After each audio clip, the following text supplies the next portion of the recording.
জীবন লড়েছি, অনেক মার খেয়েছি, করতে হলে করব, গড়তে হলে গড়ব, কিন্তু বিজেপিকে বিদায় দেব। 100 দিনের কাজের টাকা দেয়নি, এর বদলা আমরা নেব।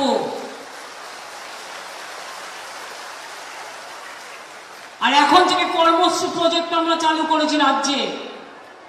50 দিনের কাজ পাবেন যারা 100 দিনের নাম করে 30 দিনের কাজ পেতেন। এখন 50 দিনের কাজের গ্যারেন্টি দিচ্ছি, 50 দিন করে যদি 60 দিন করতে চান তাও করে দেবো, আমাদের সরকার করবে। আমরা আগে 43,000 বাড়ি করেছি, 11 লক্ষ বাড়ির লিস্ট পড়ে আছে, আর কোথাও কোনো দরখাস্ত করতে হবে না, ওটা রেডি আছে। ডিসেম্বর মাসে প্রথম 60,000 টাকা পাবেন, তারপরে আবার 2-3 মাস বাদে আবার 60,000 টাকা পাবেন, 1,20,000 টাকা বাড়ির জন্য পেয়ে যাবেন। যারা গরিব মানুষ, দরিদ্র মানুষ, কৃষক ভাই বোনেরা, 1 কাঠা জমিও যার আছে আমরা বছরে 4,000 টাকা দিই, আর যারা 1 একর জমি আছে বছরে 10,000 টাকা পান। কৃষক ইন্স্যুরেন্স টাকা আমরা দিই, আপনাদের দিতে হয় না ক্রপ ইন্স্যুরেন্সের টাকা, শস্য বীমার টাকা। জমির মিউটেশন আমরা করে দিই, সব মানুষ পাট্টা পাবেন।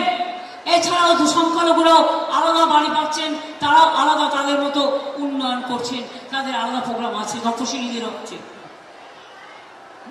শিডিউল কাস্টদেরও আছে, শিডিউল ট্রাইবদেরও আছে, সাধারণ মানুষেরও আছে, সবার জন্য সব প্রকল্প আছে। কয়েকদিন আগে আমি শুনছিলাম বিজেপির একটা নেতা বলছিল 3 মাস বাদে লক্ষ্মীর ভান্ডার বন্ধ করে দেবো। আমি শুধু বলছিলাম কান ধরে ওট বস করাবো, কান ধরে ওট বস করাবো, আর কিছু করাবো না। যদি বন্ধ করে দিতে পারো, ক্ষমতা থাকলে বন্ধ করো। আমি বলছি জীবন ভর মা বোনেরা পাবে, এটাই চলবে, এটাই চলবে। আর জেনে রাখো, ভাই বোনেরা মিলে তোমাদের গণতন্ত্রের মধ্যে দিয়ে এমন ভাবে কান মোলা দেবে যাতে আগামী দিন ভারতবর্ষে তোমরা ক্ষমতায় না আসো, এটা মাথায় রাখতে হবে। কি খেলা হবে?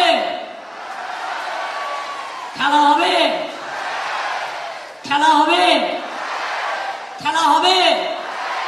মা বোনেরা হাতে খুন্তির খেলনা হবে, হাড়ি করার খেলা হবে, ঝান্ডার খেলা হবে, মশলা বাটার খেলা হবে, রান্না করার খেলা হবে। কি ভাই বোনেরা খেলা হবে? কৃষক শ্রমিক খেলা হবে, তপশিলী বন্ধুরা খেলা হবে, যুবশ্রী বন্ধুরা খেলা হবে, কন্যাশ্রী খেলা হবে, রূপশ্রী খেলা হবে, লক্ষ্মীর ভান্ডার খেলা হবে, চাষি ভাইদের খেলা হবে, মৎস্যজীবীদের খেলা হবে, শ্রমিক ভাই বোনদের খেলা হবে। তাহলে মনে রাখবেন, সবটাই আপনারা শুনেছেন আমাদের কথা।